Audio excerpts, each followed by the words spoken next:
So if you are trying to make a dal, like a soup, these are called legumes, pulses, you call it. If it is dry grain like this, like lentil, like moong, this is moong dal.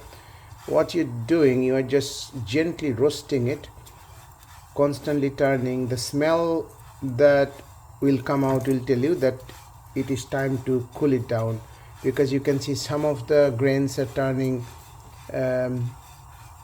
brownish. You don't want all to go brown like this, but after maybe another 30 seconds I'm going to turn the heat down and immediately put it in cold water. I think I'm done.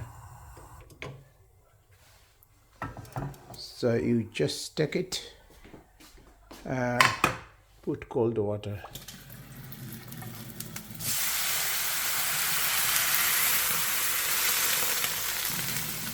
So that's it. You have to immediately cool because the heat is too much, otherwise it will continue to burn.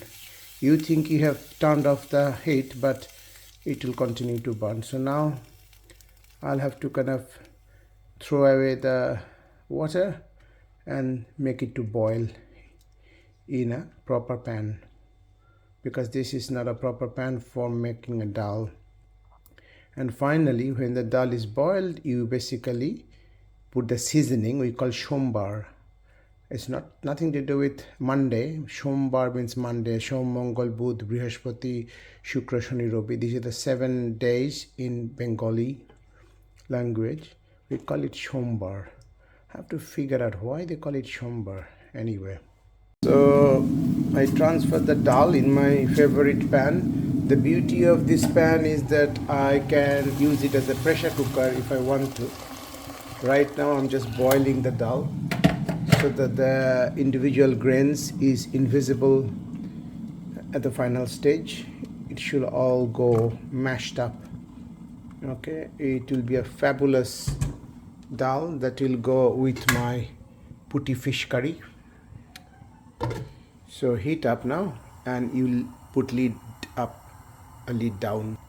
I'm not using the pressure cooker lid, I'm just using this lid, but this comes with a pressure cooker lid as well, should I choose to pressure cook it. Now I just tidied up everything this morning. Now when you do the shombar or the seasoning, you use ghee with this, okay, nice smell. And you put cardamom, shahi jeera or cumin, cinnamon, turmeric. That's all you need. You can put a pinch of cumin powder as well. And I'm going to put this, microwave it for 2 minutes and put it in my dal. Okay, so that's how you should make moong dal. And while waiting for this, let me make a nice cup of Darjeeling tea properly. Now you will see the individual grains of moong dal is swelling up, and now it's very delicate to make tea. The art of making a good Darjeeling tea needs to be learned and studied. So first you put some hot water in the cup to make it warm. Okay, so your cup is now ready, and then just check the health of this. Okay, let me add some salt while I make my Darjeeling tea. Stir it, although it will diffuse anyway by diffusion. I will put the heat down and cover it up again.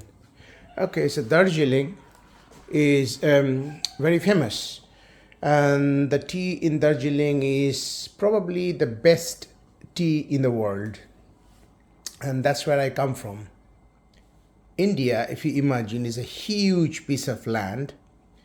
The state in UK term, the county I come from is called West Bengal. The size of West Bengal is almost as big as the whole of England, maybe a little bit less, but yeah. And Darjeeling is at the top of the West Bengal. So West Bengal, this county, on this side is the Himalayas. What? Why you're playing just yourself? See how playful? Yes, yes, that's very good play. Okay, I like your play. Anyway, so now he's distracted me again. So in the top there's a Himalayas and the bottom there's Bay of Bengal. So here there's just sea, there is Himalaya, and in between you will get everything. So Darjeeling is a hilltop, and all Darjeeling tea will be very tightly packed, vacuum sealed, so that the flavor is intact. Now compared to Darjeeling tea, its next door region Assam tea has got different flavor in the Assam tea. I think you're looking for your bros and sis, isn't it? They've gone shopping in Harlow. I've microwaved, it's quite hot, the green peas. And now the green peas will be boiling a little bit, soaking up the juice of the dal, the moog, I mean. Sometimes people also give nuts in this dal, but I'm not giving it. So I'm putting it on slow boil. And let me focus on my Darjeeling tea now.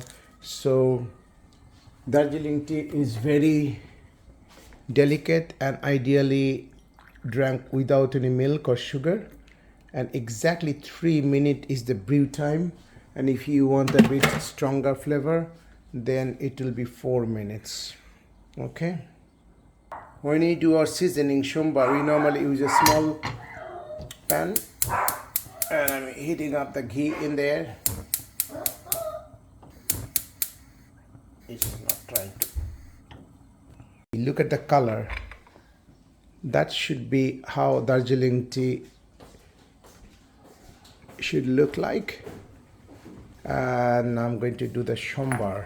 Hold on a second. I've added some turmeric powder and some water, and I'm now making my shumbar, which is basically shahi jeera or cumin, 2 cardamom pods and cinnamon sticks, and I'm adding 3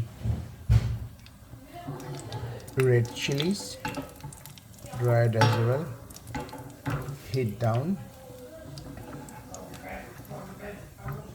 and I'm just going to add it to my dal. My dal is done. Correct color, correct consistency. All you have to do is to check the seasoning.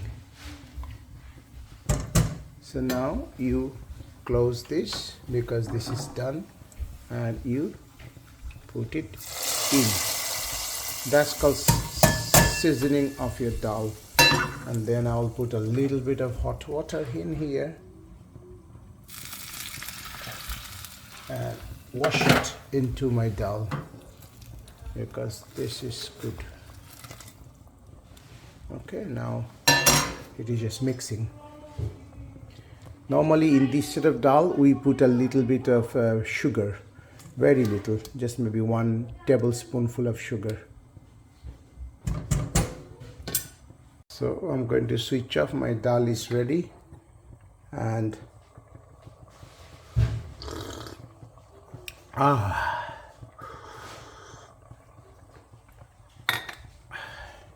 so that's Darjeeling tea. So the final consistency, as you can see, the grains are almost disappeared into each other.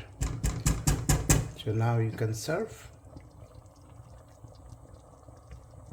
This is very nutritious. Normally it goes with a vegetarian dish, but you know, and it is also very nice to eat with luchi, which is a puffed up fried Indian bread.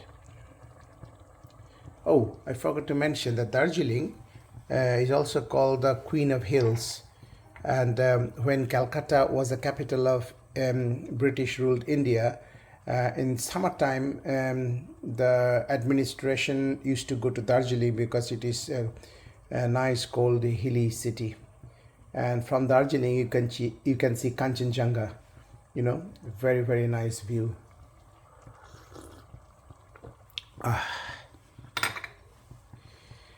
Okay, so have a great evening.